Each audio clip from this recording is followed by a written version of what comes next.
ಬೀದರ್ 42 ಲಕ್ಷ ಮೌಲ್ಯದ ಗಾಂಜಾ ಜಪ್ತಿ. ಬೀದರ್ ತಾಲೂಕಿನ ಬಂಗೂರ ಹತ್ತಿರ ಹೈದರಾಬಾದ್ ಮುಂಬೈ ರಾಷ್ಟ್ರೀಯ ಸರ್ವಿಸ್ ರಸ್ತೆಯಲ್ಲಿ ಬುಧವಾರ ಬೆಳಗಿನ ಜಾವ ದಾಳಿ ನಡೆಸಿದ ಪೊಲೀಸರು 41,83,000 ಮೌಲ್ಯದ ಗಾಂಜಾ ಜಪ್ತಿ ಮಾಡಿಕೊಂಡು ಓರ್ವ ಆರೋಪಿಯನ್ನು ವಶಕ್ಕೆ ಪಡೆದು ನ್ಯಾಯಾಂಗ ಬಂಧನಕ್ಕೆ ಒಪ್ಪಿಸಲಾಗಿದೆ ಎಂದು ಎಸ್ಪಿ ಪ್ರದೀಪ್ ಗುಂಟೆ ತಿಳಿಸಿದರು. ನಗರದ ಎಸ್ಪಿ ಕಚೇರಿಯ ಪರೇಡ್ ಮೈದಾನದಲ್ಲಿ ಕರೆದ ಪತ್ರಿಕಾಗೋಷ್ಠಿಯಲ್ಲಿ ಇಬ್ಬರು ವ್ಯಕ್ತಿಗಳನ್ನು ಅಕ್ರಮವಾಗಿ ಹೆದ್ದಾರಿ ಮಾರ್ಗವಾಗಿ ಗಾಂಜಾ ಮಹಾರಾಷ್ಟ್ರಕ್ಕೆ ಸಾಗಿಸಲು ಬಂಗೂರ ಹತ್ತಿರ ಗಾಂಜಾ ಸಂಗ್ರಹಿಸಿ ಗಾಂಜಾ ಸಾಗಾಣಿಕೆಗಾಗಿ ವಾಹನ ಕಾಯುತ್ತಿರುವ ಬಗ್ಗೆ ಮನ್ನಳ್ಳಿ ಪಿಎಸ್ಐ ನಂದಿನಿ ಇಲಾಖೆ ಮೇಲಧಿಕಾರಿಗಳ ಗಮನಕ್ಕೆ ತಂದಿದ್ದಾರೆ.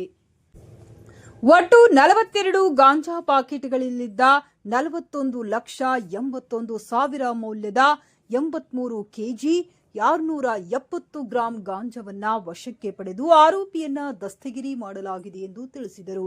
ಈ ಕುರಿತು ಮನ್ನಾಳಿ ಪೊಲೀಸ್ ಠಾಣೆಯಲ್ಲಿ ಪ್ರಕರಣ ದಾಖಲು ಮಾಡಿ ಕಾನೂನು ಕ್ರಮ ಕೈಗೊಂಡು ಆರೋಪಿಯನ್ನ ನ್ಯಾಯಾಂಗ ಬಂಧನಕ್ಕೆ ಕಳುಹಿಸಲಾಗಿದೆ.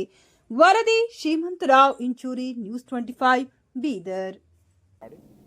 ರೈಡ್ ಮಾಡಿ NDPS ಪ್ರಕರಣ ದಾಖಲೆ ಮಾಡಿದ್ದೇವೆ. ಇಬ್ಬರು ಆರೋಪಿಗಳಿದ್ದರು. ಒಬ್ಬನು ಸಿಕ್ಕಿದ್ದಾನೆ, ಇನ್ನೊಬ್ಬನು ಓಡಿ ಹೋಗಿದ್ದಾನೆ. ಅವನಿಗೆ ಕೂಡ ಅತಿ ಶೀಘ್ರದಲ್ಲೇ ನಾವು ಹಿಡಿತೇವೆ.